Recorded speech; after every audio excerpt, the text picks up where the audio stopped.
being a Christian, I'm going to ask you about fear. Yeah. Are you surprised that God hasn't taken not that you're not, I don't mean physical fear of taking care of yourself, you can handle that, but are you surprised being a Christian that God has not taken away your fear inside, that you still have that fear? It's not that the fear's gone. I just feel at peace. Right. I feel like no matter what happens, I'm okay. And are you surprised that God hasn't taken away the fear? No, because you need that. Why? Because I think fear keeps you sharp. Or what? Just on your toes. But it also keeps you in misery. Well, I'm not. I have more of a performance fear. I guess that's what you're. I'm not fear of life anymore. No. Right. No. But there's inner fear that you wake up in the morning feeling. No, I don't have that anymore. I'm more at peace with myself. The decisions I've made. I'm an older man now. I'm 45, so I've kind of made my mistakes, and now I've kind of realized, I've retired from boxing. I have nothing to prove anymore, and now I'm just kind of looking at. Instead of the pinball life that I had, up down, highs, lows, highs, lows, highs, lows. Now is more. It's just coasting and it's elevating, and I feel better like that. I don't want that extreme life anymore. What do you do when you do experience fear from within? I pray. Not physical. You pray? Yeah. And what do you pray? I'll pray sometimes a rosary. That calms me down. I just say my prayers. I just talk to God, honestly, and that's what sets me straight. And then, but the fear still come back at times. And do you ask God, what the? Well, I'll be honest with you, I've faced down some demons, man. I've had some real serious issues come up, especially recently. And I just feel like, for me personally, I've experienced, getting your throat cut open and watching your own blood go onto the cement is pretty damn crazy. And to experience that, anything after that is cakewalk. Which is harder to deal with or easier to take, the inner demons or the things that happen in the physical? Which is harder, the inner demons? The inner demons are harder? In what way? Battling my own demons, but if you can conquer your own demons, right? Yeah. Then you've got it made. And I feel like I've at least named them. Yeah. I can honestly say that, I know they're there. Yeah. I know my demons are there. I just don't let them control my life anymore. And do you still have anger? No, not really. You never get angry? I get angry like everyone does, but I'm not. It doesn't control my life anymore. In other words, if something gets on my nerves or someone's being confrontational or something like that, I look at it for what it is. I figure out they have issues. Right. They're dumping their garbage on me with whatever insecurities they have, and I just let it go. I've been able to be a lot more responsible, mature about things in the last few years, especially since I've been sober. Right. That sober really has given me a different perspective. Absolutely. Because it's just changed the game, and it's much more pleasant and it's a lot more peaceful than living that life of being in a pinball machine where I was up and down and from drinking. That was no life. And I'm sorry, but what's the title of your inner demons now? What's that? You name your inner demons? Yeah.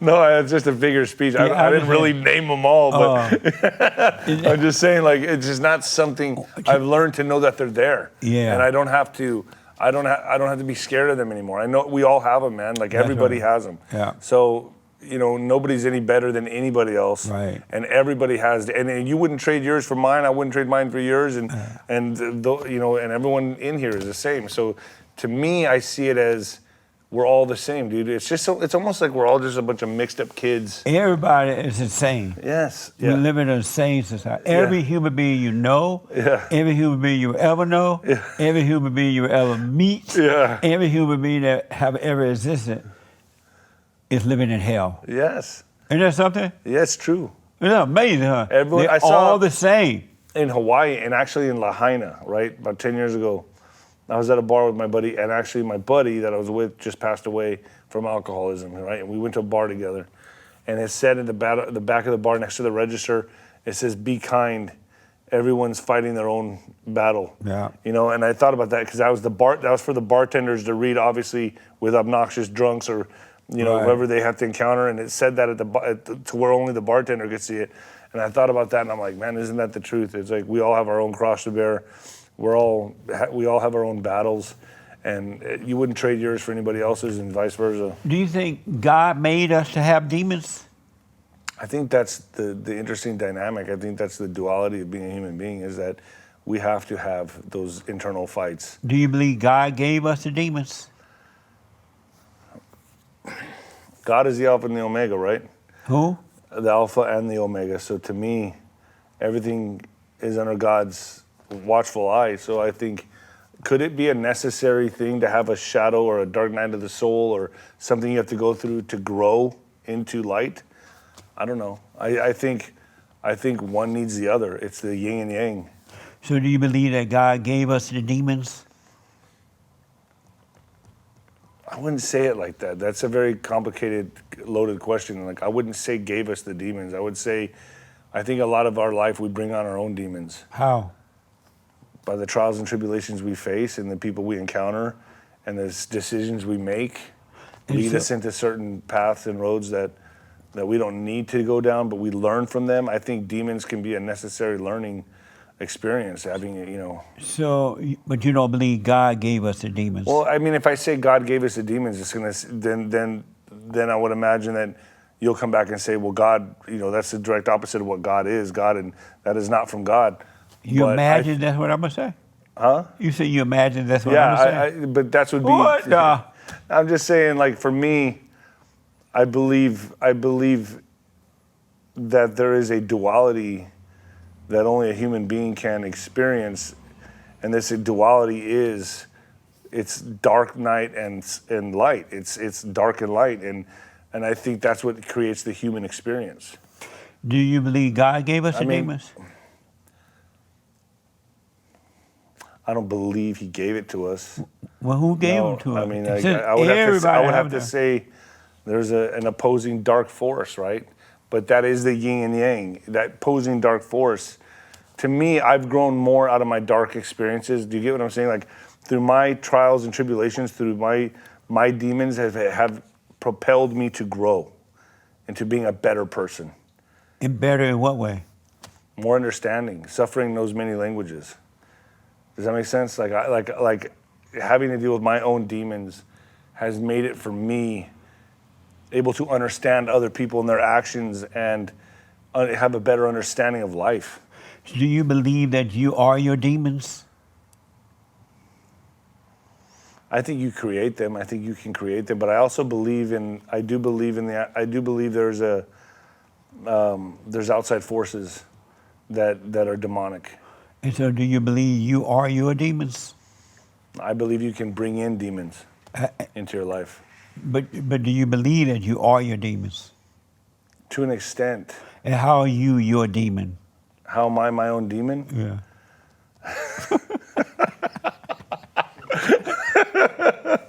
I guess, well, I mean, I believe that there are outside forces that you can bring into your life, like parasites. Does that make sense? You believe that you brought in your own demons? I think you can bring in your own demons. Why did you bring in demons? Decisions. So I think anytime you drink, right, you're opening yourself up like a portal. So you walking down the road one day and decide, you know what, I'm so happy, let me bring in some demons. I don't think you deliberately say, hey, I want to bring them in, but I think they can come. And if you're making unwise or irresponsible decisions, I think you can open yourself up to a plethora of demons. Yeah, I don't listen.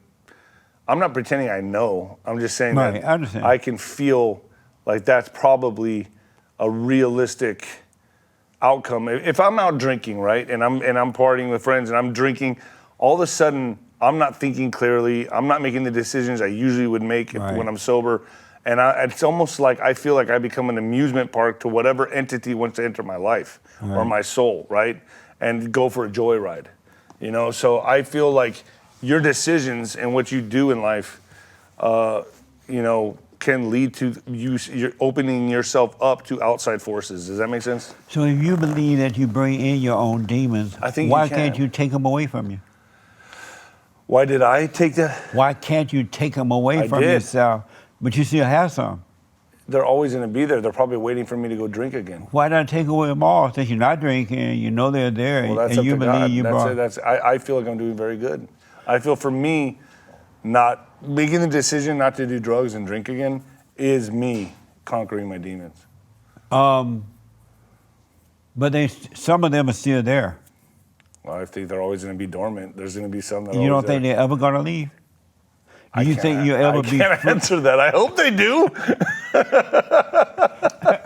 I hope they do. I don't know, man. But why don't you just reach there and take them out? I've asked. I mean, I don't feel like they're controlling my life anymore. Who you know what I mean? ask? They're not in God. And what do you say? I feel like, yes, I've exercised them. I think they're gone. I think whatever's there would be up to me to bring them back. Like if I said, hey, let's go have a drink after this, and I went out, that would be me making a decision to be irresponsible and let them back in to control my life. Do you believe that you can live a life of perfect peace here on earth?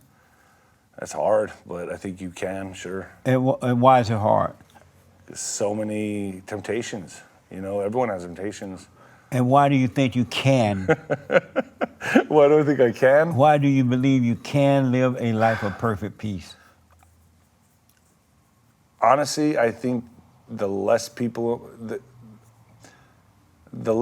my life that I associate with, the more peace I have.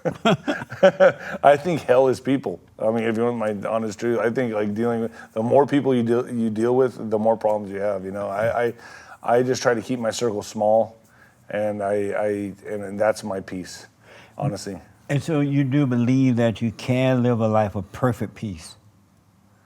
No, I don't think. I think the human experience has confrontation. It has duality. I think we're here to experience all things. So, I mean, it'd be nice, it's ideal, if I could live a life of perfect peace, but I think we're here to experience it all. And then that's what builds us. That's what builds our character, is having confrontation, having those type of experiences, you know, to better form our spirit, you know. Have you ever met anyone that didn't have perfect peace but had character? Yeah, a lot of people. Ooh. A lot of actors, a lot of athletes. They're acting.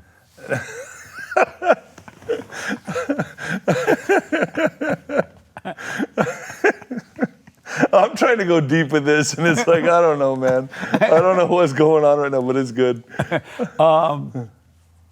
I know that you can have, so you don't believe you can have perfect peace, right, in this life?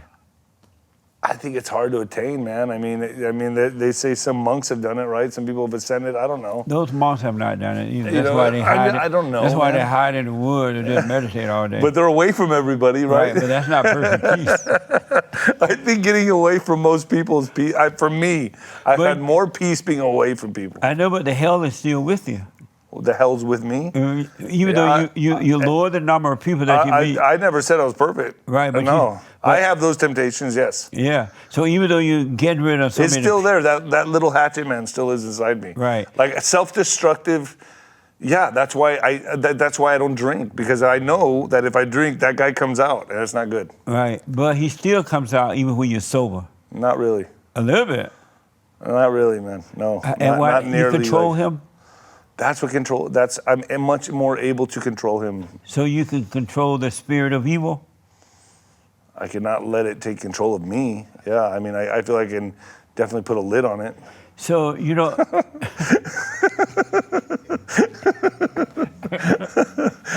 And so you don't believe it's possible to have perfect peace on earth? I mean, you're asking me questions that only God can really answer, man. I mean, I feel, to me, the human experience has a lot of trials and tribulation and confrontation, and I think that's what shapes us. Christ came so that we can have perfect peace on earth. He said we can. And he was crucified. Was he lying when he said we can have perfect peace? No, he wasn't lying, but I'm just saying. But why he said it then if it was true? If you don't believe it, why did he say it? Okay, so you're asking me what if... Christ said that he came so that we can have perfect peace right here on earth. Was he lying? No, I don't think... But why he said it then? I think he came to deliver us from this. Lead us not into temptation, but deliver us from evil. Right, but he said we can have perfect peace right here. Do you know anybody that has perfect peace? Yes. Who? You? I'll tell you in a minute. But was Christ? I don't know anybody that has perfect peace, okay? So that's new to me. Was Christ lying? I'm not saying like, no, he's not lying. Then no. why don't you believe him then? For me personally, I have not had perfect peace in my life. That's why I'm saying that. But why don't you believe Christ that you can have it? I'm sure you can. If there's someone out there that has, I have yet to meet that person. But why do you need to meet another person to know that you can have it when Christ said you can? Is this real? I mean, dude, what's going on here? It's what real? This, I mean, I don't know. I believe, yes, What's wrong with I believe this? in peace, but I have yet to meet a person that has perfect peace. What's wrong with this right here, right now? I just think it's comical in some way, but it's great. Oh, okay. It's good. It's very stimulating. I like it. So you would need to meet someone before you can believe that you can have perfect peace. You would need to meet someone. That I would need to meet peace. someone with. Me personally, I've never met anybody with perfect peace. I think everyone has their own cross to bear, and that's life. I think that's right. And that's also the beautiful thing. But do you think you said you need to meet someone that has? I don't need to meet anybody. So I'd rather not. So do you believe that you can have perfect peace without having to meet For the somebody? sake of this argument, yes. Yes. Yes, you're right. Peace. But you said that you're a Christian, right? Yes, I try my best to be. So you have already met someone that had perfect peace. Have I already met somebody? Yeah, if you're a Christian. Then it's Jesus Christ, right? Right. Yeah. You met Christ, right? I know the actor too very well. Have you met Christ? I feel like I've accepted Jesus Christ when I was a young child. And he had perfect peace. Right, and that's what's helped me get through my trials and tribulations today is through that. What but makes- I'm not going to lie and say like I live a life of perfect Right. peace. And That's right. You shouldn't lie. Like that. You must be honest with yourself about it. Yeah, I'm very honest. Me myself, I have not had perfect peace. You want it? Do I want to attain that? Yes. You do? What gets me through my problems is Jesus Christ. Okay. Let me ask you this, and then I'll tell you how you can have it. Okay.